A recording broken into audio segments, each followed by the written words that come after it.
नमस्कार, आप जुड़ चुके हैं वैली एक्सप्रेस न्यूज़ के साथ। आज यूथ कांग्रेस का दामन थामा कुछ लड़कों ने, इसलिए क्योंकि इस वक्त जो यूथ की प्रॉब्लम चल रही है, ना नौकरी है, जो पढ़ रहे हैं उनके लिए पढ़ाई भी नहीं है। मैं इसलिए ये बात कर रहा हूँ, आज सुबह ही जो NSUI के कुछ छात्र थे, उन्होंने एक प्रेस वार्ता करके ये बता दिया कि क्लस्टर यूनिवर्सिटी के साथ जो बच्चे के साथ भेदभाव किया जा रहा है, 1600 के करीब जो बच्चा है उनको फेल कर दिया गया। कारण अभी तक कोई पता नहीं है। जगदीप गागा जी हमारे साथ है यूथ कांग्रेस के। सर, पहले तो यूथ को नौकरी का झांसा, अब पढ़ाई भी नहीं दी जा रही। पार्लियामेंट में कोई भी एजुकेशन के लिए जो बजट था वो पास नहीं किया। क्या लगता है जम्मू कश्मीर के जो बच्चे हैं उनको पीछे रखा जा रहा है ताकि वो नौकरी ना मांग लें? देखिए, ये जो बीजेपी की सरकार है सेंट्रल में, जब वे सत्ता में आने से पहले इन्होंने नौजवानों से वादा किया था कि हर साल आपको 2 करोड़ रोज़गार देंगे। हुआ क्या? हर साल 2 करोड़ रोज़गार देने की बजाय इन्होंने ऐसे कानून लेके आए जो लाखों करोड़ों लोग और बेरोजगार हो गए। और आपने जम्मू कश्मीर की बात की, ये जम्मू कश्मीर की बात ही, जहाँ जहाँ ये शासित है, जिन जिन प्रदेशों में ये है, यहाँ इन्होंने नौजवानों को दबाया है ताकि वो पढ़ लिख कर आगे उठकर अपने हकों की बात ना कर सके। ये इनकी सोच है।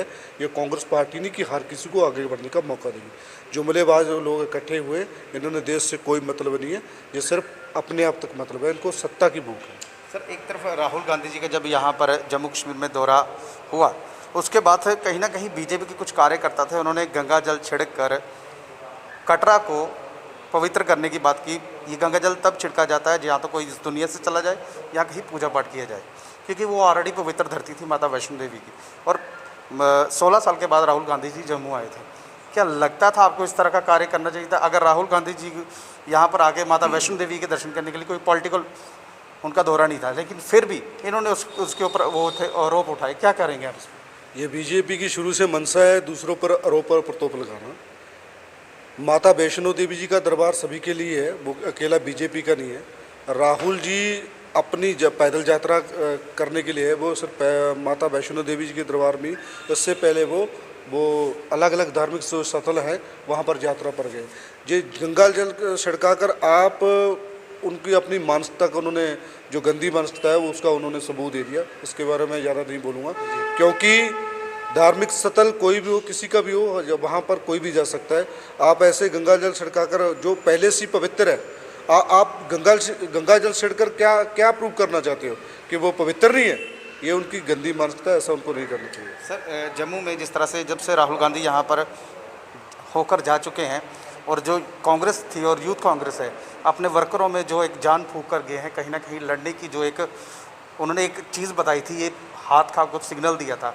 अब कांग्रेस के साथ जिस तरह से यूथ अब जुड़ रहा है, क्या लगता है आने वाले वक्त में कांग्रेस को मजबूती मिलेगी? देखिए, इससे पहले जब राहुल जी कश्मीर दौरे पर आए थे 7-8 अगस्त को, उनके एक दिन जाने के बाद ही हमारे तराल विधानसभा से 100 लोगों ने, हमारे लड़के मनप्रीत सिंह मनी की अगुवाई में 100 लड़कों ने यूथ कांग्रेस को ज्वाइन किया था।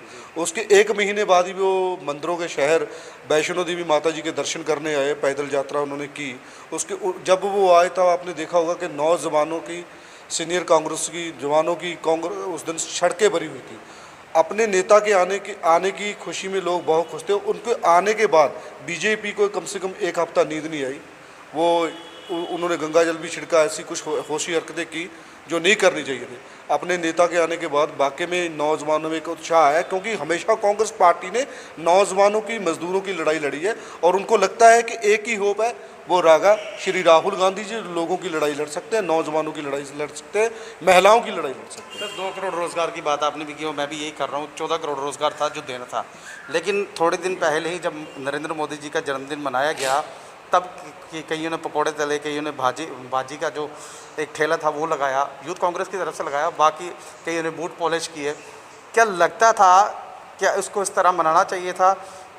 जन्मदिन तो उनका था, लेकिन उसको जो बेरोज़गारी दिन मनाया गया, क्या उसके बाद कोई फ़र्क पड़ा पूरे देश में इस चीज़ को लेकर? देखिए, कांग्रेस पार्टी ने हमेशा लोगों की लड़ाई सड़कों पर आके लड़ी है।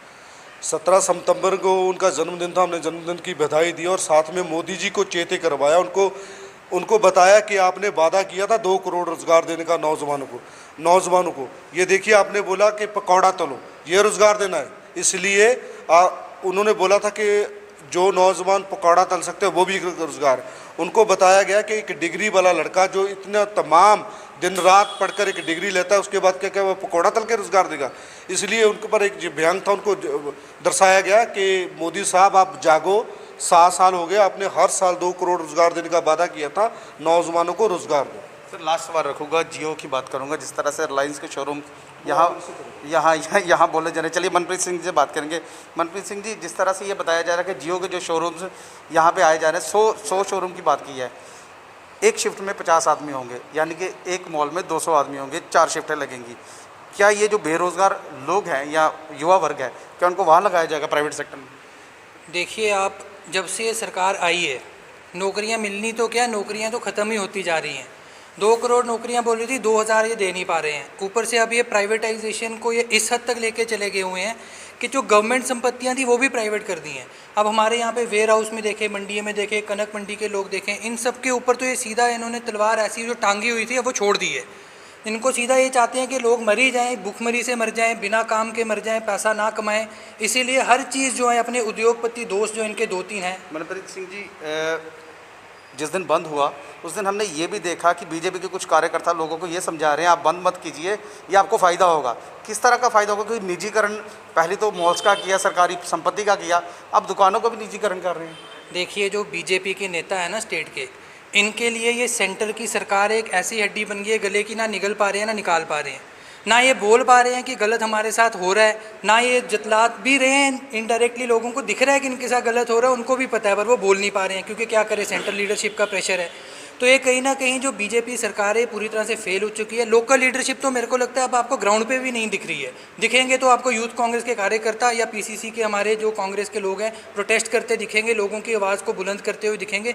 और जो बीजेपी है ये छुपे हुए हैं। अभी मैं कल ही देख रहा था, आप ही के हमारे मीडिया भाइयों ने उनसे सवाल पूछा था, रविंदर रैना जी से और हमारे जो जुगल किशोर MP जी हैं, उनसे जब पूछा कि क्या आप बोलेंगे जियो के बारे में, जो स्टोर रिलायंस स्टोर्स आप ला रहे हैं इनके बारे में, रविंदर रैना जी का ये था कि हम माता के दरबार में जा रहे हैं, भक्ति करने जा रहे हैं, और जुगल किशोर जी कह रहे थे हम आपके समर्थन में हैं। तो देखिए, ये तो इनके जवाब हैं, इनके पास जवाब ही नहीं है, क्या देंगे। लेकिन एक तरफ केंद्रीय मंत्री जितेंद्र सिंह जी का ये कहना है कि कहीं ना कहीं अगर ये मॉल्स आएंगे तो जम्मू कश्मीर के लोग जो बेरोज़गार हैं उनको रोज़गार मिलेगा और प्रगति मिलेगी। किस तरह से लगता है आपको ये एक बयान उनका? और लेफ्टिनेंट गवर्नर मनोज सिन्हा साहब ने एक चीज़ बोली है कि जब बुक्का, यानी कि ये एक ट्रेंड बन चुका है, जो दरबार मूव को वापस करने की बात कर रहे हैं, ये